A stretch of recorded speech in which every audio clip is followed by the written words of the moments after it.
এখন কিন্তু সজনে ডাঁটা উঠতে আরম্ভ করেছে, আর সজনে ডাঁটা কিন্তু শরীর স্বাস্থ্যের জন্য খুবই উপকারী। এই সজনে ডাঁটা নতুন উঠতে আরম্ভ করেছে, তাই ভাবলাম একদম কচি সজনে ডাঁটা দিয়ে বানিয়ে ফেলি নিরামিষি আলুর একটা দুর্দান্ত স্বাদের তরকারি। নিরামিষি দিনে কিন্তু এই রেসিপিটা থাকলে সবাই এক থালা ভাত হাসি মুখে খেয়ে নেবে। এর জন্য সজনে ডাঁটা তো নিয়েই নিয়েছি, দেখতেই পাচ্ছেন একদমই কচি যেহেতু, সেই জন্য খোসা ছাড়ানোর প্রয়োজন হয়নি। ছোট ছোট করে কেটে নিয়েছি, আর নিয়ে নিয়েছি আলু দুটো লম্বা লম্বা করে পাতলা করে কেটে, আর তার সাথে টমেটো টুকরো। এবার এখানে নিয়ে নিচ্ছি সর্ষে, এখানে দু রকমের সর্ষেই নিয়ে নিচ্ছি, আপনারা চাইলে যে কোনো এক রকমের সর্ষে নিতে পারেন।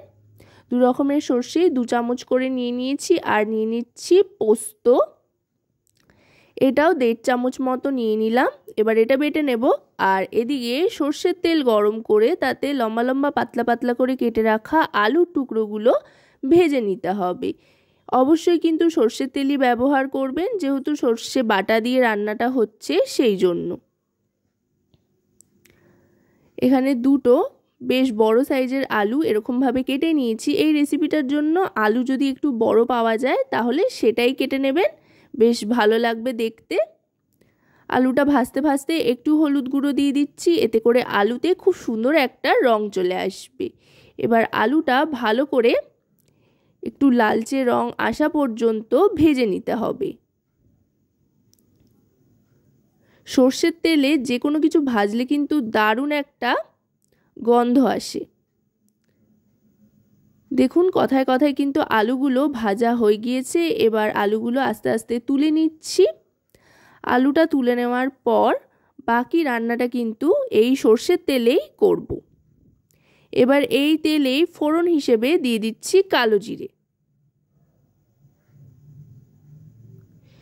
কালো জিরে দিয়ে দেওয়ার পর গ্যাসের ফ্লেমটা লোতে করে দিয়ে দিচ্ছি টমেটোর টুকরো। অবশ্যই কিন্তু টমেটোর টুকরো তেলে ছাড়ার আগে গ্যাসের ফ্লেমটা একেবারে লোতে করে নেবেন, তা না হলে কিন্তু প্রচণ্ড তেল ছিটকবে। এবার টমেটোটা একটু ভাজা ভাজা করে নিয়ে লো ফ্লেমে রেখেই গ্যাসের আঁচটাকে দিয়ে দিচ্ছি হলুদ গুঁড়ো 1 টিস্পুন পরিমাণে। আলু ভাজবার সময়ও একটু হলুদ ব্যবহার করেছিলাম, তাই খুব একটা বেশি হলুদ আর ব্যবহার করছি না। এবার দিয়ে দিচ্ছি লঙ্কার গুঁড়ো, বেশ ঝাল ঝাল হলে ভালো লাগে খেতে, মুখটা বেশ ছাড়ে। এবার দিয়ে দিচ্ছি পরিমাণ মতো লবণ। এবার ভালো করে মশলাটা কষিয়ে নেব। দেখুন তেল কিন্তু ছাড়তে আরম্ভ করেছে, আর টমেটোগুলো গলতে আরম্ভ করেছে, যেহেতু নুন দিয়ে দিয়েছি। আশা করব রেসিপিটি আপনাদের ভালো লাগবে। ভালো লাগলে অবশ্যই রান্নাবাটি চ্যানেলটিকে সাবস্ক্রাইব করে লাইক শেয়ার কমেন্টের মাধ্যমে আমাদের পাশে থাকবেন, আর পাশে থাকা বেল আইকনটি অন করে দেবেন সবার আগে সমস্ত নতুন রান্নার নোটিফিকেশান সবার আগে পাওয়ার জন্য। এবার যে সর্ষে আর পোস্তর পেস্টটা তৈরি করে রেখেছিলাম সেটা দিয়ে দিলাম, এখানে দিয়ে মিশিয়ে নিলাম। সর্ষে পোস্তর বাটাটা মিশিয়ে নেওয়ার পরই দিয়ে দিচ্ছি সজনে ডাঁটাটা। সজনে ডাঁটাটা দিয়ে এবার ভালো করে মিশিয়ে নেব।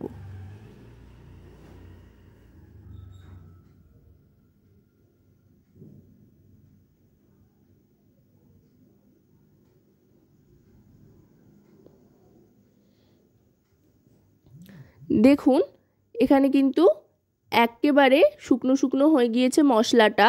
ডাঁটার সাথে মশলাটা মিশিয়ে নেওয়ার পর সেই জন্য একটু জল অ্যাড করছি।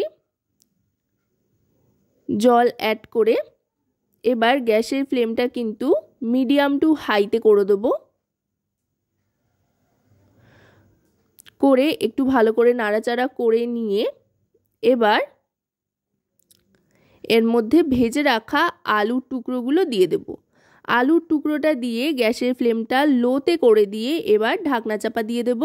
সেদ্ধ হতে খুব একটা বেশি সময় কিন্তু লাগবে না, 2 থেকে 3 মিনিট মতো অপেক্ষা করতে হবে। আলুগুলো যেহেতু ভাজা রয়েছে আর এদিকে সজনে ডাঁটাটা একেবারেই নরম কচি, তাই সেদ্ধ হতে কিন্তু খুব একটা বেশি সময় নেবে না। সেদ্ধ কিন্তু হয়ে গিয়েছে আলু ডাঁটা সমস্তটাই, আর দেখুন দারুণ সুন্দর কিন্তু একটা টেক্সচারও চলে এসছে। বেশ মাখো মাখো একটা ব্যাপার এসছে। এবার কয়েকটা চেরা কাঁচা লঙ্কা দিয়ে দিলাম, একদম তাজা কাঁচা লঙ্কা। এর ফ্লেভারটাই আলাদা। সর্ষের তেল সর্ষে বাটার সাথে এই কাঁচা লঙ্কার যে কম্বিনেশনটা কি অভূতপূর্ব, না খেলে কিন্তু বিশ্বাস করা যাবে না। এবার আরেকটু ঈষৎ উষ্ণ গরম জল দিয়ে দিচ্ছি, দিয়ে ভালো করে মিশিয়ে নিচ্ছি। এবার কিন্তু গ্যাসের ফ্লেমটা লো টু মিডিয়ামে রেখে রান্না করতে থাকতে হবে। অলরেডি কিন্তু খুব সুন্দর একটা গন্ধ আসতে আরম্ভ করেছে, আর এই গন্ধের আর স্বাদের উপভোগ করতে হলে কিন্তু অবশ্যই অন্তত একবার এই রেসিপিটা বাড়িতে বানিয়ে কিন্তু দেখতেই হবে। এবার স্বাদের জন্য সামান্য একটু চিনি দিয়ে দিলাম। চিনিটা স্বাদে একটা ব্যালেন্স আসবে দিলে, আর আপনারা যদি না চান তো চিনিটা নাও দিতে পারেন, তবে দিলে কিন্তু খুব ভালো লাগে খেতে। চিনিটা দিয়ে ভালো করে মিশিয়ে নেওয়ার পর এবার কিন্তু আস্তে আস্তে এটা সার্ভ করে দিচ্ছি। গরম গরম ভাতের সাথে এই সিজন চেঞ্জের টাইমে এরকম একটা সজনে ডাঁটার রেসিপি থাকলে কিন্তু আর কোনো কিছুরই প্রয়োজন হয় না।